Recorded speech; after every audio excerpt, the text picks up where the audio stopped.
सबसे पहले अंजलि जी, आपको आपकी उपलब्धि के लिए बहुत बहुत बधाई हो। आप सबका बहुत बहुत धन्यवाद इसके लिए। पहला सवाल आपसे ये पूछना चाहेंगे कि आपने जो अभी एग्ज़ाम क्वालिफाई किया जी उसके बारे में बताइए, थोड़ा सा अपने बारे में बताइए और पिताजी के बारे में बताइए। जी मेरा नाम अंजलि सिंह है और मेरे पिताजी श्री सुनील कुमार सिंह हैं। मेरा गांव सहरमा में है।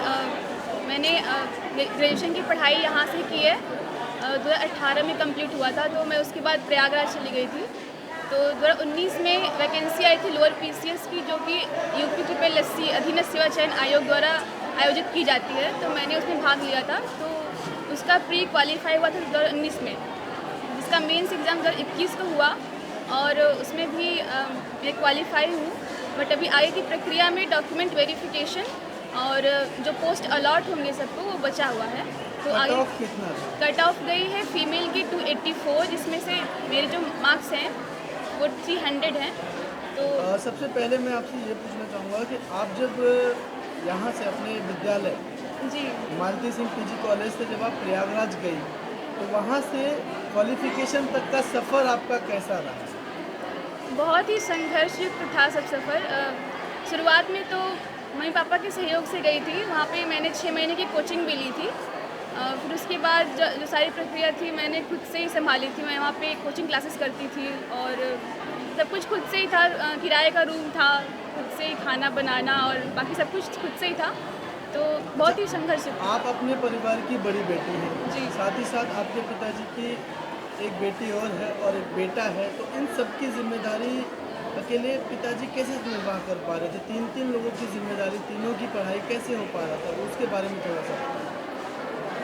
उसके बारे में जैसे मैं कोचिंग वगैरह कराती थी, मेरी बहन भी एक स्कूल में मतलब पढ़ाती थी, तो उससे कुछ आर्थिक सहयोग हो जाता था। और पिताजी जो हैं वो अपना खेती मतलब करते थे, तो उसमें भी जो भी मदद मिलती थी हो जाता था। और बाकी जो मित्र हैं और जो सगे संबंधी हैं उनके कुछ मदद से भी ये सब संभव हुआ है, तो उसमें सबका योगदान है। सबका योगदान जी है। अभी जब आपका सिलेक्शन हो गया है, लगभग फाइनल प्रक्रिया में गया है, जी तो अब आपको कैसा फील हो रहा है जब लोग आपके पास आते हैं, आपसे पूछते हैं आपकी जर्नी के बारे में, उस समय आपको कैसा महसूस होता है? बहुत ही अच्छा लगता है, जबकि जब हम लगता है कि हम किसी को प्रेरणा दे सकते हैं, हमारे प्रति कोई इतना मतलब वो करता है। तो हम तो यही कहते हैं कि अगर आप जीवन में कुछ भी करना चाहते हैं, पढ़ाई ही नहीं है कुछ भी, तो आपके अंदर आत्मविश्वास होना बहुत ज़रूरी है। आप क्या मैसेज देना चाहेंगे जो आपके एज की लड़कियां हैं, बेसिकली रूरल इलाके से जो लोग आते हैं, जी जो बहुत सारी जगह पे संघर्षों को छोड़ के एक अलग दुनिया में चले जाते हैं? बहुत सारे लोगों का कहना है कि महिलाएं सिर्फ रोटी कपड़ा बर्तन तक ही सीमित है। ऐसे सभी लोगों को आप क्या कहना चाहेंगे? नहीं, पहली बात तो उनके समाज और उनके परिवार का उनके सहयोग होना चाहिए। उन्हें जागरूक होना चाहिए कि बेटी जो है वो बेटे से कम नहीं है, तो उनको बराबर का हिस्सा देना चाहिए। और उन्हें भी पढ़ाई का उतना ही हक मिलना चाहिए जितना बेटों को मिलता है। और उनका भी ये फ़र्ज़ बनता है कि अगर उनको ये मिल रहा है, अगर फैसिलिटी उनको मिल रही है, तो वो आगे जाएँ और उनका जो भी उनको करने का मन है, जिस क्षेत्र में उनका जाने का मन है, उसमें आत्मविश्वास के साथ आगे बढ़ें। श्रीमान जी, सबसे पहले अपना परिचय दीजिएगा और ये बताइएगा कि जब आपको सूचना मिली कि आपकी बेटी का चयन हो गया है, आपकी बड़ी बेटी का भी चयन हो गया, आपकी छोटी बेटी भी एसआई बनने वाली है, बेटा भी आईआईटी क्वालिफाई कर चुका है, तो इसमें आपको उस समय अभी फीलिंग क्या हो रही है? जब आपको ये सूचना मिली थी उस समय आपकी फीलिंग क्या थी? जब मैं सुना कि मेरी बेटी का सिलेक्शन हो गया है, मुझे बहुत अच्छा लगा, बहुत खुशी हुई और जो है मैं भावुक भी हो गया कि जिस परिस्थिति से मैं चल रहा था, कैसे कैसे हमारे बच्चे पढ़े, कैसे मैं उनको पढ़ाया, कहाँ से कहाँ पहुँचे और उनको सफलता मिली, तो मैं बहुत खुश हुआ और बहुत रोया कि मैंने नहीं सोचा था वो हमारे बच्चों ने कर दिखाया। और मैं सभी बच्चों को यही कहूँगा कि जैसे भी है वो आगे बढ़े और हमारी बेटी से कुछ सीखें और उन्हें आशीर्वाद दें, वो हमारी बेटी और आगे जाए और सभी आगे जाएं, अपने पिता और अपने माता गुरुजन सभी का नाम रोशन करें। बस यही सबको आशीर्वाद श्रीमान जी, देना चाहूँगा। जनरली ये होता है कि बेटियां जब 18-21 की हो जाती हैं तो अक्सर माता पिता शादी विवाह के चक्कर में पड़ जाते हैं आपने शादी विवाह ना करा के आपने तैयारी कराई, तो क्या वो कारण रहा जो आपको इस तरीके से आगे बढ़ने में मदद मिली? नहीं, शादी के लिए तो जैसे गांव में बहुत लोग हैं, फोर्स करते हैं कि आपकी लड़की जो है शादी करने की योग्य हो गई है, करिए। लेकिन हमारी लड़कियों में ऐसा कुछ नहीं था। मैंने जिससे कहता भी था कि अब तुम्हारी शादी मैं कर दूँगा, लेकिन उन्होंने कहा कि नहीं, अभी हम तैयारी कर रहे हैं और हमारा कहीं न कहीं सिलेक्शन हो जाएगा, इसके बाद हम शादी के बारे में सोचेंगे। तो मैंने कहीं फोर्स नहीं किया, अपने तीनों बच्चों को किसी के लिए मैंने कमेंट नहीं किया।